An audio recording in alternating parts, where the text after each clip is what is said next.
Hello students, मैं doctor Veena पुरोहित।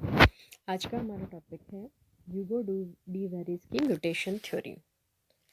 Mutation theory जो है वह डच बॉटैनिस्ट ह्यूगो डी वेरिस द्वारा दी गई थी 1901 में। वे प्रोफेसर थे और डायरेक्टर थे बॉटनिकल गार्डन्स में एम्स्टर्ड यूनिवर्सिटी, जो कि नीदरलैंड्स में है। ये ह्यूगो डी वेरिस जो हैं, ये वो 3 साइंटिस्ट में से एक है जिन्होंने मेंडल को रीडिस्कवर किया था। मेंडल को रीडिस्कवर करने में 3 साइंटिस्ट का मेन वर्क है, ह्यूगो डी वेरिस, शेमार्क और कार्ल कॉरेंस। डी वेरिस की म्यूटेशन थ्योरी जो है वह ये स्टेट करती है कि जो नई स्पीशीज़ बनती है वह प्री एग्जिस्टिंग स्पीशीज़ से बनती है और केवल एक जनरेशन में बनती है, और इनके बनने का कारण है कि कुछ डिसकंटिन्यूस, इनहेरिटेबल और जेनेटिक वेरिएशंस आ जाते हैं, और इन सडन हेरिटेबल चेंजेस जो कि एक ही जनरेशन के अंदर नई स्पीशीज़ बनाती है प्री एग्जिस्टिंग से, उनको हम कहते हैं म्यूटेशन। डी वेरिस के अनुसार इवोल्यूशन जो है वह एक डिसकंटिन्यूस और जर्की प्रोसेस है, जबकि डार्विन का ये कहना था कि जो इवोल्यूशन है वो कंटिन्यूस और ग्रेजुअल प्रोसेस है। दूसरे शब्दों में एक स्पीशीज़ से दूसरे स्पीशीज़ के अंदर जो है डी वेरिस का मानना था कि एक तरह का जंप होता है, और सिंगल जनरेशन के अंदर ही प्री एग्जिस्टिंग स्पीशीज़ से म्यूटेशन के कारण एक नई स्पीशीज़ बन जाती है, और इसी को हम सिंगल लार्ज स्टेप म्यूटेशन या साल्टेशन भी कहते हैं। समरी यह है कि एक नई स्पीशीज़ पेरेंट्स से बन जाती है केवल एक ही जनरेशन में। कुछ अचानक से डिसकंटिन्यूस जेनेटिक वेरिएशंस या हेरिटेबल चेंजेस आ जाते हैं, sudden heritable changes which are known as mutation. De Vries ने इवोल्यूशन के लिए म्यूटेशन को ही अपना एक रॉ मटेरियल रूप माना। नेचुरल सिलेक्शन जो था वह भी म्यूटेशन पे कार्य करता था, और वह जो था यूज़फुल म्यूटेंट को प्रिजर्व कर लेता था और हार्मफुल म्यूटेशन को एलिमिनेट कर देता था। Mutants having useless mutations may coexist with the parent species. जो mutants जिनका म्यूटेशन यूजलेस था वह पेरेंट स्पीशीज़ के साथ एग्जिस्ट करता था। एनिमल ब्रीडर्स और डार्विन ने म्यूटेशन का एग्जिस्टेंस को ऑब्जर्व किया था, लेकिन उन्होंने इस म्यूटेशन को इवोल्यूशन के अंदर इसका ज़्यादा इम्पोर्टेंस नहीं स्टडी कर पाए। हालांकि डी वेरिस ने कंटिन्यूस वेरिएशन को, जो कि डार्विन ने सजेस्ट किया था, उसको रिजेक्ट कर दिया और यह माना कि एक जनरेशन के अंदर नई स्पीशीज़ कंटिन्यूसली नहीं बनती है, जनरेशन से जनरेशन लग जाते हैं तब एक नई स्पीशीज़ का फॉर्मेशन होता है। जबकि डी वेरिस का ये मानना था कि एक ही जनरेशन के अंदर सडन हेरिटेबल चेंज, जिसको म्यूटेशन कहते हैं, उसके कारण ही नया स्पीशीज़ बन जाता है, और इवोल्यूशन जो है वह एक डिसकंटिन्यूस वेरिएशन है। ह्यूगो डी वेरिस ने एक थियोरी को फॉर्मुलेट किया, और उन्होंने अपने एक्सपेरिमेंट्स जो हैं इवनिंग प्राइमरोज, जिसको एंथारा लेमार्कियाना कहते हैं, उनको ऊपर अपनी स्टडी करी। उन्होंने इस प्लांट इवनिंग प्राइमरोज को अपने गार्डन में ग्रो किया। उन्होंने देखा कि कुछ नॉर्मल प्लांट्स जो इवनिंग प्राइमरोज के हैं उनमें से काफ़ी में कुछ स्मॉल वेरिएशंस हैं, और काफ़ी जो हैं वह नॉर्मल टाइप से बिल्कुल ही अलग हैं। He took a normal plant and raise it seeds by self pollination. जैसे कि आप डायग्राम में देख रहे हैं, उन्होंने एक नॉर्मल प्लांट को लिया और उसको सेल्फ पॉलिनेट किया। उनसे जो सीड्स मिले उसके अंदर जो थे, he found that majority of the plants were normal like their parents. बहुत से जो प्लांट्स थे वह अपने पेरेंट्स के समान ही थे, और उन्होंने कुछ माइनर वेरिएशंस शो करा। Few were however quite different from the parents in many characters. कुछ जो थे वह पेरेंट्स से बिल्कुल ही भिन्न थे। The very different plants were found to breed true to their own characteristics. फिर उन्होंने वेरी डिफरेंट जो प्लांट जो बिल्कुल ही अलग थे पेरेंट्स से, उनको फिर सेल्फ पॉलिनेट किया।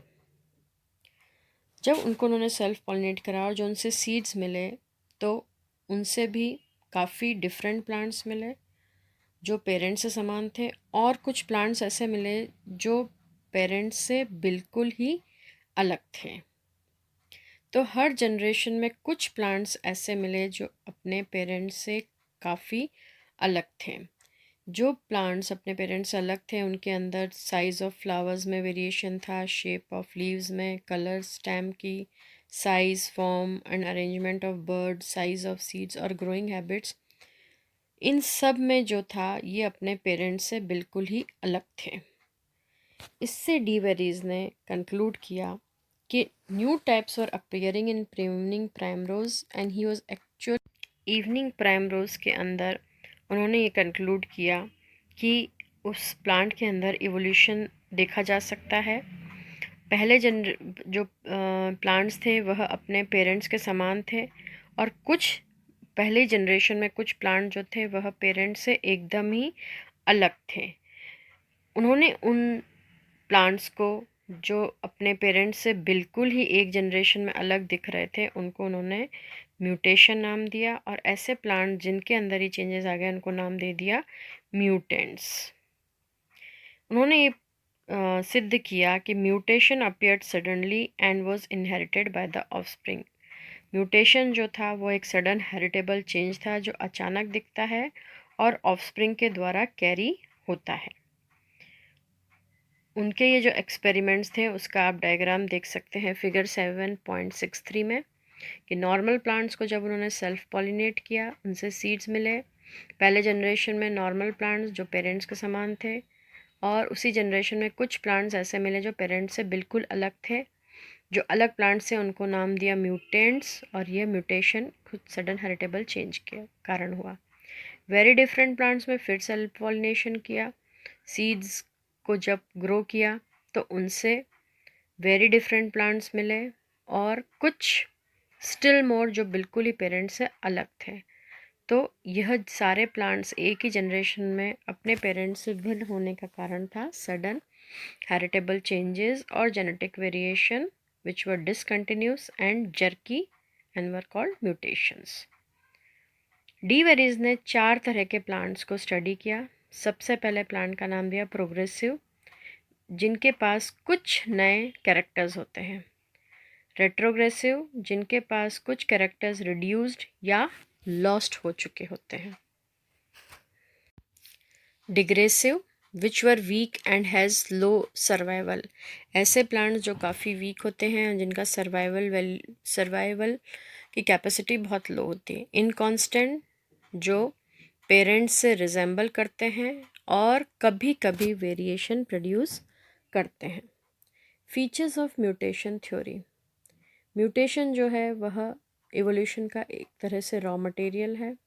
Mutations appear suddenly and produce their effect immediately, mutation जो है अचानक से उभरता है लेकिन अपना इफेक्ट जल्द देता है।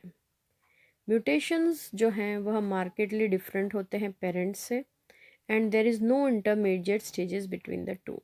म्यूटेंट्स पेरेंट्स से बिल्कुल अलग होते हैं, और उन पेरेंट्स से ऑफस्प्रिंग के अंदर कोई भी इंटरमीडिएट स्टेजेस नहीं होती है, डायरेक्टली नई स्पीशीज़ का फॉर्मेशन होता है। Same mutation can appear in several individuals of a species, एक ही म्यूटेशन जो है वह एक स्पीशीज़ के अलग अलग इंडिविजुअल्स में ऑकर हो सकता है। म्यूटेशंस रेकरिंग होते हैं कि एक ही म्यूटेशन जो है वह बार बार अपीयर होता है, और सिलेक्शन का चांसेस जो होता है नेचर में ज़्यादा हो जाता है। म्यूटेशंस हर डायरेक्शन में नज़र आता है। हर म्यूटेशन का एक जेनेटिक बेसिस होता है, इसलिए इन्हें इनहेरिटेबल मानते हैं। सिंगल म्यूटेशन जो होता है वह एक नई स्पीशीज़ प्रोड्यूस कर सकता है।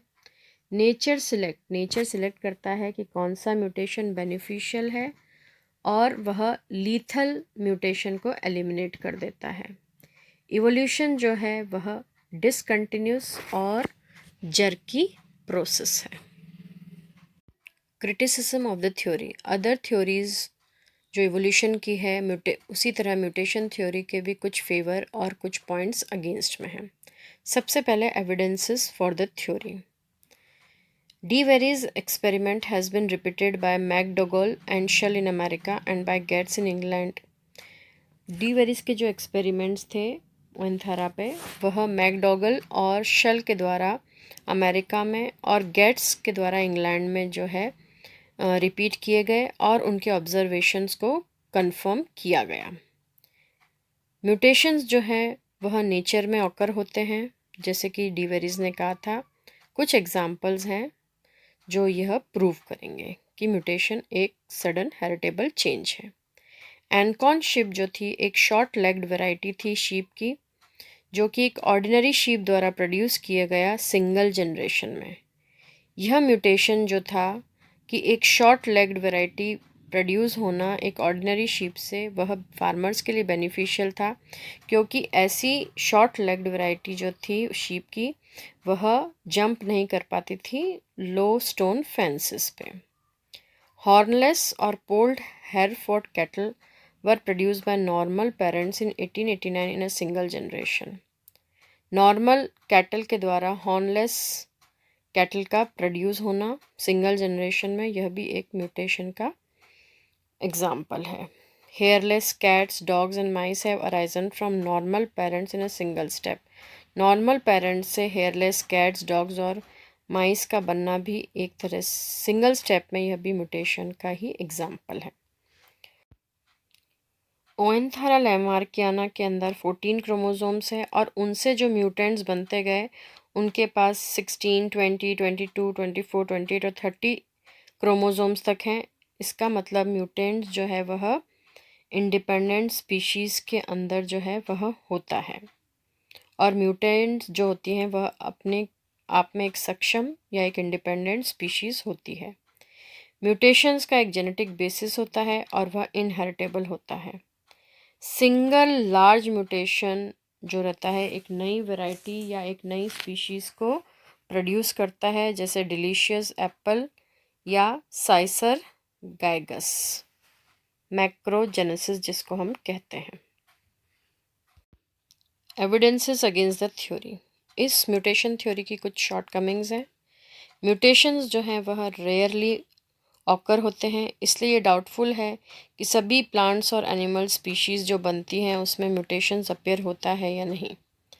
The cases of amazing resemblance of the mimics with their models, harmonisation of animal colours with the surrounding and relationship between nectaries in flower and length of the proboscis in the insect pollination cannot be imagined to have developed all of a sudden by mutation in different organisms. जो mimics के जो resemblance है अपने model से, और जो position of नेक्ट्रीज है flower के अंदर और इंसेक्ट्स के अंदर जो प्रोबोसिस की जो लेंथ है, वह सब जो है अचानक म्यूटेशन के कारण डेवलप होती है। इसको भी जो है माना नहीं जा सकता। म्यूटेशंस जो रहते हैं वह रेसेसिव होते हैं और यह माना जाता है कि डोमिनेंट म्यूटेशन ही जो है वह इवोल्यूशन के कारक होता है। Significance of de Vries theory. जो डी वेरिस का जो कंट्रीब्यूशन है वह म्यूटेशन की तरफ बहुत ज़्यादा हमारा अटेंशन लेके जाता है। डी वेरिस म्यूटेशन थ्योरी जो थी वह काफ़ी एक्सेप्ट हुई थी, क्योंकि म्यूटेशंस जो थे वह इनहेरिटेबल थे, लेकिन यह बाद में माना गया कि इवोल्यूशन जो है केवल म्यूटेशन के कारण नहीं हो सकता। नेचुरल सिलेक्शन जो डार्विन के द्वारा दी गई थी और आइसोलेशन ऑफ म्यूटेंट्स, यह दोनों ज़रूरी है इवोल्यूशन को कराने के लिए या इवोल्यूशन के कारक हैं। तो ये थी हमारी ह्यूगो डी वेरिस की म्यूटेशन थ्योरी। नेक्स्ट क्लास में हम लेंगे नियो डार्विनिज्म।